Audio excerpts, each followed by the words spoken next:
দেখছেন ATN news. দেশের খবর আপনাদের আমন্ত্রণ জানাচ্ছি আমি উজমা হাসান। দর্শক, এখন জানিয়ে দিব আকিজ বসির ক্লাসের সৌজন্যে শিরোনামগুলো।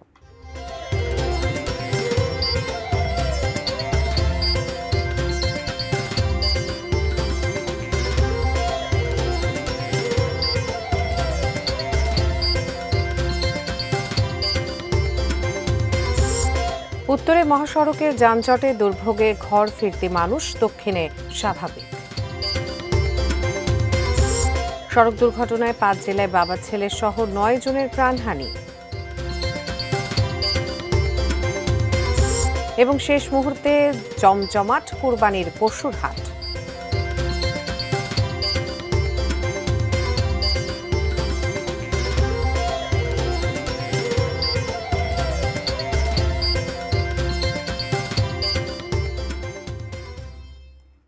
এতক্ষণ শুনছিলেন শিরোনাম, এবার বিস্তারিত। শেষ মুহূর্তে এই যাত্রায় মহাসড়ক, ট্রেন, বাসে ঘরমুখো মানুষের ঢল নেমেছে। ঢাকা টাঙ্গাইল মহাসড়কে তীব্র ও কয়েকটি মহাসড়কে হালকা যানজটের খবর পাওয়া গেছে। টিকিট না পেয়ে কেউ ট্রেন, কেউ বা বাসের ছাদে চেপে ফিরছেন নিজ গ্রামে। টাঙ্গাইলে উত্তরবঙ্গগামী ট্রেনের ছাদ থেকে ছিটকে পড়ে এক ব্যক্তি নিহত হয়েছেন। অন্যদিকে কালিহাতী উপজেলার নাগবাড়িতে বাসের ছাদ থেকে পড়ে আরও একজনের মৃত্যু হয়েছে। প্রতিনিধিদের তথ্য ও ছবিতে ডেস্ক রিপোর্ট।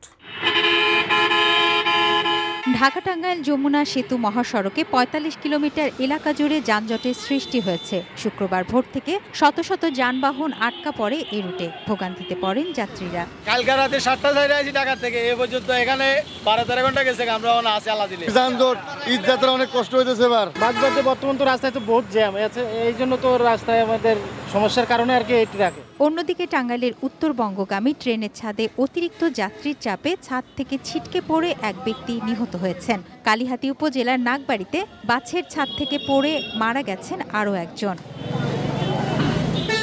যমুনা সেতু পশ্চিম সংযোগ মহাসড়কের সিরাজগঞ্জে যানবাহনের চাপ থাকলেও নেই যানজট।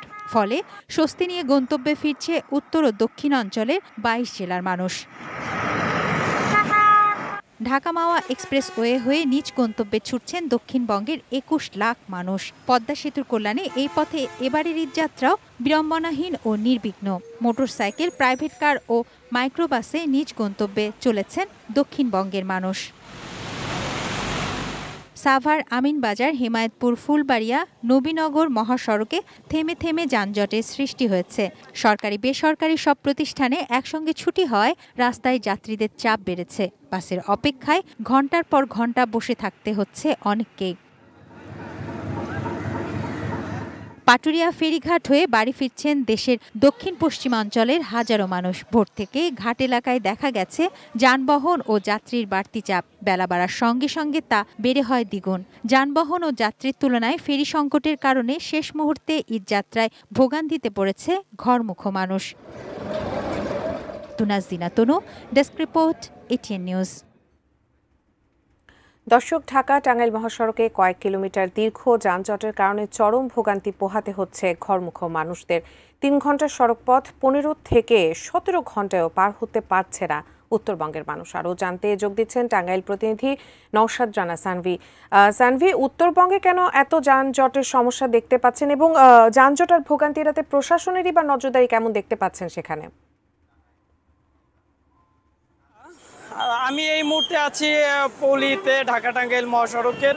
এখনও কিন্তু স্বস্তির খবর দিতে পারছি না, কারণ এই মহাসড়কে কিন্তু এখনও 65 কিলোমিটার মহাসড়কে টাঙ্গাইলের অংশে অনেকটাই ধীরগতিতে চলছে গাড়ি। 2 ঘন্টা কিন্তু একটি গাড়ির চাকাও ঘুরেনি। যমুনা সেতু মহাসড়কের কিন্তু যমুনা সেতুর উপরে পরিবহন আটকে যায় এবং বিকল হয়ে যায়। এ কারণে কিন্তু টোলাদায়ও বন্ধ ছিল, পরিবহন কিন্তু পাস হয়নি। আর যানজটের মূল কারণ হচ্ছে এই সড়কটি হচ্ছে 6 লেনের।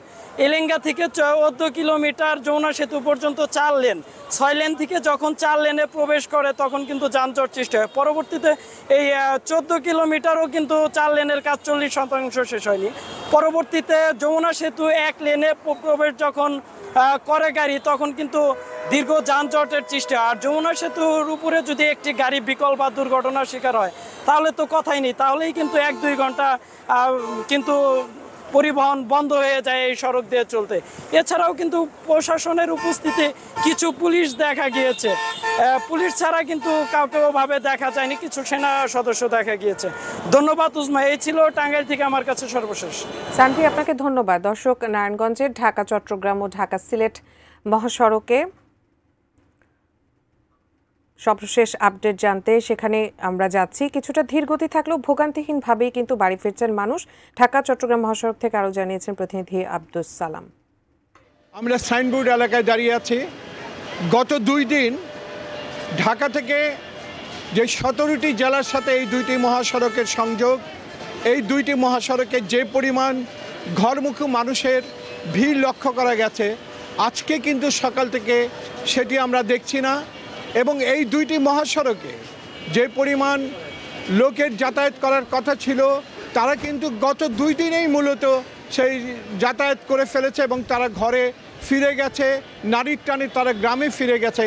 কিন্তু আজকে সকাল থেকে কিন্তু সেই পরিমাণ ভিড় আমরা দেখছি না। নারায়ণগঞ্জের পুলিশ প্রশাসন আমাদেরকে যেটি জানিয়েছেন, তারা এই 2টি মহাসড়কে নিরাপত্তা এবং স্বাভাবিক চলাচলের যানবাহন চলাচলের যে আয়োজনটুকু সেটা তারা করেছে এবং নিরাপত্তা দিতে তারা সক্ষম হয়েছে। পাশাপাশি কিন্তু র্যাবও পুরো রাত থেকে শুরু করে আজকে এবং ঈদের পরের দিন পর্যন্ত তারা কিন্তু নিরাপত্তার একটা বেষ্টনী গড়ে তুলেছেন, যাতে এই 2টি মহাসড়কে যানবাহন চলাচল থেকে শুরু করে সাধারণ মানুষের যাতে কোনো প্রকার ভোগান্তির সৃষ্টি না হয়, যার ফলে মানুষ অনেকটা নিরাপত্তার সাথে কিন্তু সে তার ঘরে ফিরে যাচ্ছে এবং তারা কিন্তু এই ব্যাপারে কোনো ভোগান্তি বা কোনো রকম হয়রানির শিকার হচ্ছে না। এবং প্রশাসন যেভাবে নিরাপত্তা দিয়েছে, সেই নিরাপত্তার বেষ্টনীটাও কিন্তু মানুষের অনেকটা আশার আলো সৃষ্টি করেছে যে এই 2টি মহাসড়কে তারা নিরাপদে যাতায়াত করতে পারছে। দর্শক, দেশের খবর এই মুহূর্তে নিয়ে নিচ্ছি ছোট্ট একটি বিরতি, আমাদের সঙ্গে থাকুন।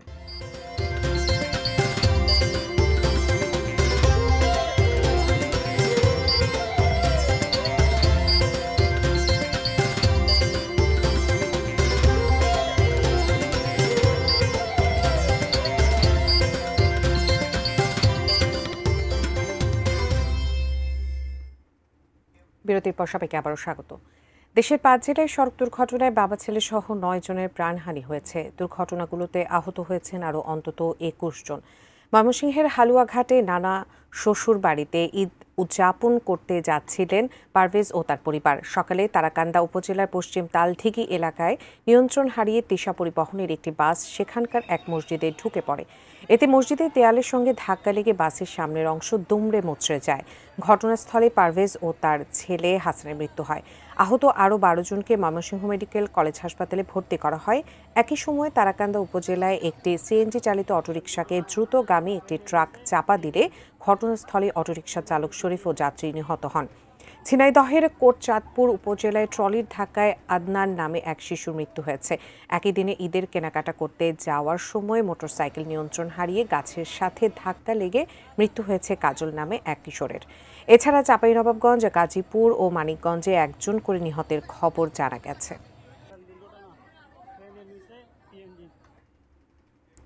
এ পর্যায়ে ফিনিশ স্টেবল ব্লিচিং পাউডারের সৌজন্যে কোরবানির হাট।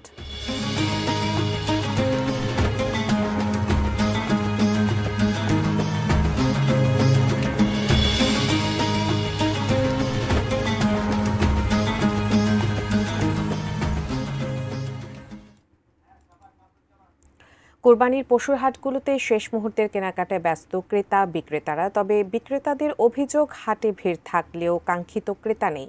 হাটগুলোতে ছোট ও মাঝারি আকৃতির গরুর চাহিদাই এবার বেশি। প্রতিনিধিদের তথ্য ও ছবিতে ডেস্ক রিপোর্ট। পিরোজপুরের নাজিরপুর উপজেলার দিঘিরজান পশুর হাট জেলার সবথেকে বড় কুরবানির পশুর হাট হওয়ায় অধিকাংশ ক্রেতা এই হাট থেকেই পশু কিনে থাকেন। তবে এবার পরিস্থিতি কিছুটা পাল্টেছে। হাটে বড় গরু থাকলেও ছোট ও মাঝারি গরু বিক্রি হচ্ছে বেশি। কুষ্টিয়ায় 14টি পশুর হাটে শেষ মুহূর্তে বেড়েছে কোরবানির পশু কেনাবেচা। ছোট ও মাঝারি আকৃতির গরুর চাহিদাই বেশি। জেলাটিতে এবার 18,500 খামারে 2 লাখের বেশি পশু লালন পালন করা হয়, যা স্থানীয় চাহিদা মিটিয়ে দেশের বিভিন্ন স্থানে সরবরাহ করা হয়েছে। প্রতি বছরের তুলনায় গরু প্রতি 15,000 20 টাকা কম। হাটে কোনো ক্রেতা নাই, বেশ প্রকার কাছে 10 টাকা কম হোক বেশি হোক, ক্রেতা থাকলে গরু বেচা কিনা হয়। এখানে গরু কিনতে আসছি, এখানে আসছে গরু তুলনামূলক ভালো আছে।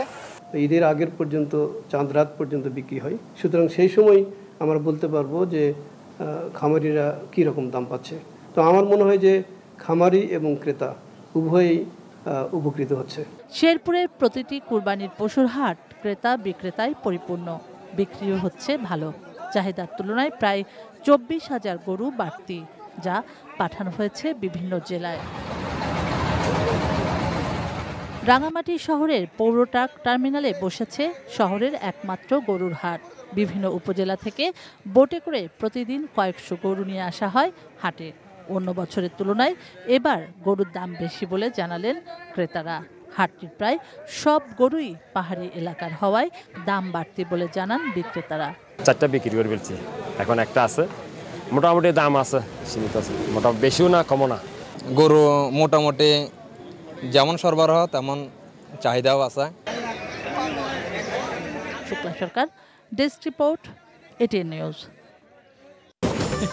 ফিনিশ আপনার ঘরবাড়ি ও আঙ্গিনার সকল কীটপতঙ্গ ধ্বংস করে। দর্শক, দেশের খবর আবারও নিয়ে নিচ্ছে একটি বিরতি, আমাদের সঙ্গে থাকুন।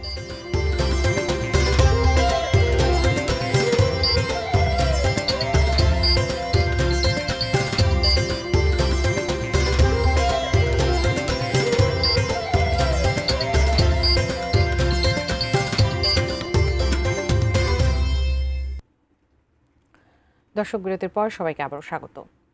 ঈদে ঘরে ফিরছে মানুষ, বাসের অপেক্ষায় ঘন্টার পর ঘন্টা বসে থাকতে হচ্ছে অনেককেই। বাস, ট্রাক ও রিজার্ভ গাড়ি ভাড়া করে যে যেভাবে পারছে ছুটে চলছে গন্তব্যে। হেমায়েতপুর এলাকা থেকে যুক্ত হচ্ছেন প্রতিনিধি কামরুজ্জামান, যাচ্ছি তার কাছে। কামরুজ্জামান, হেমায়েতপুর বাস স্ট্যান্ডের এই মুহূর্তে কি অবস্থা দেখছেন? পর্যাপ্ত টিকিট এবং বাস আছে কি না যাত্রীদের জন্য একটু জানাবেন। ধন্যবাদ আপনাকে। যেমনটি বলছিলেন যে আসলে আমরা সকাল থেকেই কিন্তু আমরা এই রাস্তায় রয়েছি এবং আমরা দেখতে পাচ্ছি যে আসলে প্রচুর পরিমাণ যাত্রী তারা কিন্তু রাস্তায় ছিল এবং এখনো পর্যন্ত কাউন্টারের মধ্যে কিন্তু অনেক যাত্রী রয়েছে, কিন্তু পর্যাপ্ত বাস নেই। এই জন্য কিন্তু আমরা আপনাদের একটু দেখাই যে এই জন্য কিন্তু বিভিন্ন রকমের যাত্রীরা কিন্তু তারা বিভিন্ন ওয়ে কিন্তু তারা অবলম্বন করেছে। এবং এই যে হেমায়েতপুর স্ট্যান্ড আমরা এখন রয়েছে, আমরা দেখেছি যে সকাল থেকেই কিন্তু আমরা দেখেছি যে সমস্ত যাত্রীরা তারা ছিল বাসের জন্য অপেক্ষায় ছিল, সেই সমস্ত যাত্রীরা তারা দেখছি ট্রাকে করে বা প্রাইভেট কার ভাড়া করে বা অন্য যে কোনো পন্থায় তারা কিন্তু এখন কিন্তু অনেকটাই তারা বাড়িতে যেতে সক্ষম হয়েছে। এবং আপনি দেখতে পাচ্ছেন এখন কিন্তু যাত্রী অনেকটা কম, তবে এখন আবার বাস দেখা যাচ্ছে কিছু। আপনি দেখতেই পাচ্ছেন যে এখন কিন্তু সেই সকালের চিত্রটা এখন কিন্তু আর নেই। এখন এই যে অবস্থান, এটি কিন্তু আসলে আমরা যতটুকু জানতে পেরেছি যে এই সাভার এবং হেমায়েতপুর, নবীনগর, চন্দ্রা মহাসড়ক, যেটি আসলে এই এলাকাগুলোতে যেটি জানা গেছে যে সমস্ত বাস গন্তব্যস্থানে গতকাল রাতে গিয়েছিল, সেই বাসগুলো কিন্তু এখনো ঠিকমতো এসে পৌঁছায়নি, যে কারণে কিন্তু যাত্রীরা এই ভোগান্তির শিকার হচ্ছে। এই ছিল আমার কাছে সাভারের হেমায়েতপুর থেকে। আমরা ফিরে যাচ্ছি স্টুডিওতে উজমার কাছে। উজমা। কামরুজ্জামান, আপনাকে ধন্যবাদ। দর্শক, দেশের খবরে পর্যন্তই, তবে যাবার আগে আকিজ বসে ক্লাসের সৌজন্যে শিরোনামগুলো দেখে নেব আরও একবার।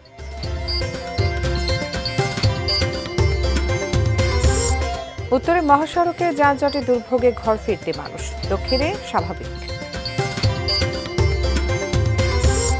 সড়ক দুর্ঘটনায় 5 জেলায় বাবা ছেলে সহ 9 জনের প্রাণহানি। শেষ মুহূর্তে জমজমাট কুরবানির পশুর হাট। এবং দীর্ঘ ছুটিতে লোকসানের আশঙ্কায় আম চাষি ব্যবসায়ীরা।